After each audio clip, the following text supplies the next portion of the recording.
Council meetings are long and boring. Wouldn't it be great if they were short and unboring? This is why I've invented the 5-minute meeting. Wow, all right. Ashland City Council meeting for May 21st.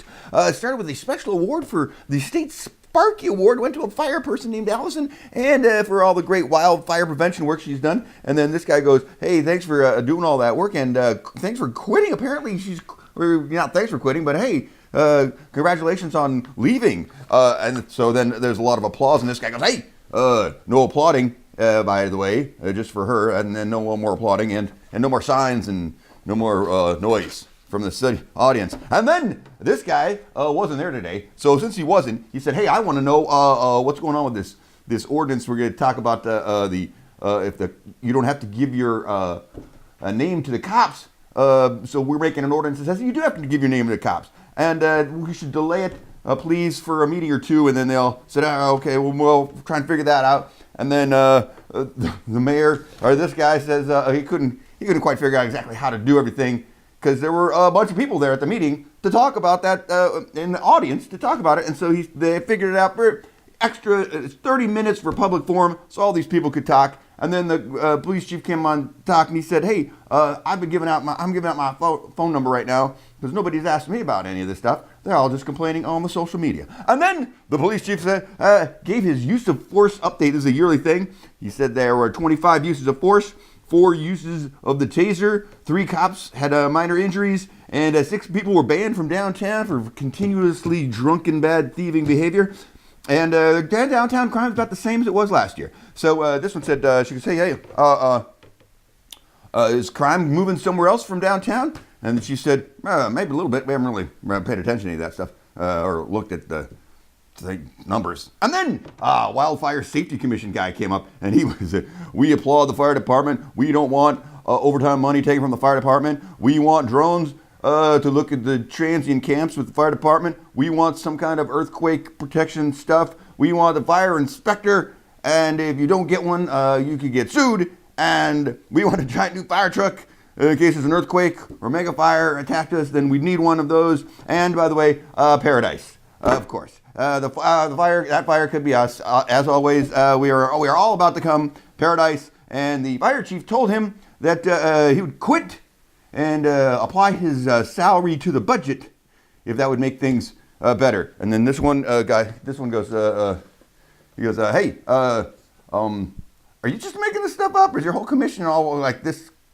cranky and admonishing of the council in this way? And the guy goes, no, we're all in on this. And then pre-public forum. So the public forum had a lot of people talking about this one issue. So the police chief came up and said, okay, here's the deal we're talking about. He said there's a new Supreme Court ruling, and it said if people can remain passive, which means say nothing. If the cops ask for their name, it's not against the law to just not say anything. So now apparently stoners are smoking weed in front of kindergartens, and the cops go, hey, I'm going to give you a ticket. What's your name? They go, and they don't say anything. So he's like, this new ordinance says you got to tell me your name.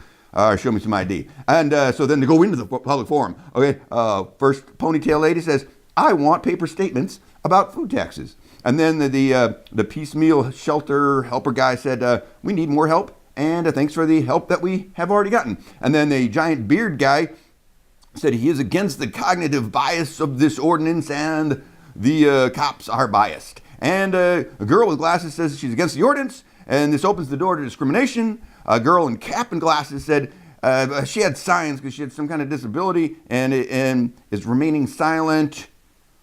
And she says trans people and sex workers are victims of the police and this issue. And then a guy in a hoodie vest said he's against the issue and he should bring it to the community to solve this issue. And a guy in sunglasses and a hat said, I read the ordinance and you can't put anyone in jail because of this issue. And a gray-haired lady said, this is a slippery slope. This can be used to stop and frisk anyone of color, slippery slope. And then 3 people who had signed in didn't speak.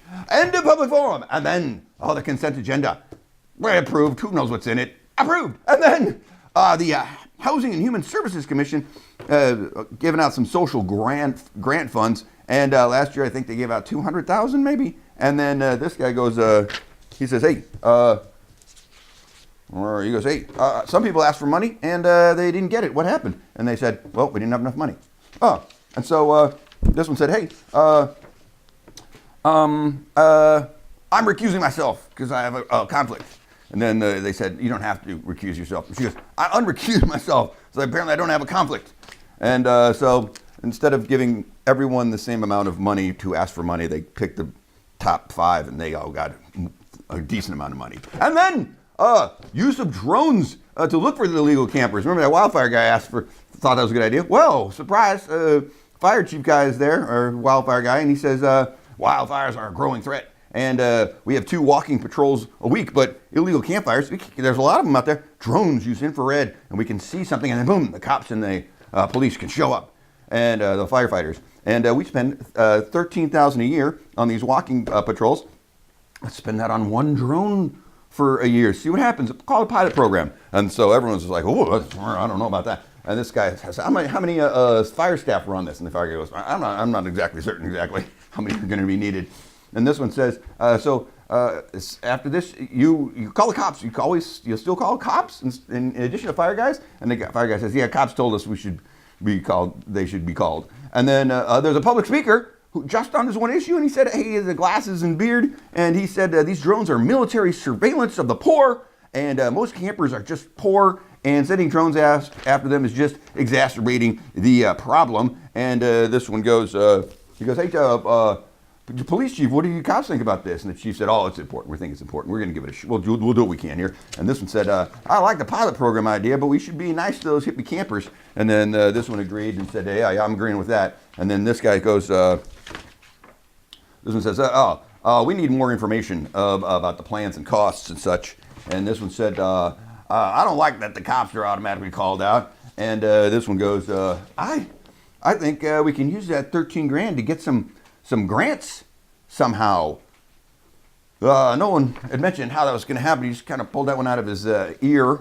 We'll say ear. And that's it. Approved 3-2. Who are these 2 were like, nah, not so much. And then the other 3 were like, yeah, let's give that a shot for a year. And then, the ordinance that turns the Conservation Commission into 2 commissions, a Climate Commission and a Policy Action Commission. And this guy goes, hey, I want to put, what's this one right here? I want to put her in charge of this commission as a non-voting member. And then he goes, she should be a voting member. And then, that suggestion cost 10 minutes of monkey wrench solving. And this guy finally went, can we fix that on the second reading? That's what we'll do. And then this one goes, oh yeah, second reading. Yeah, let's fix it then. That's it. It passed unanimously. End of meeting. You're welcome.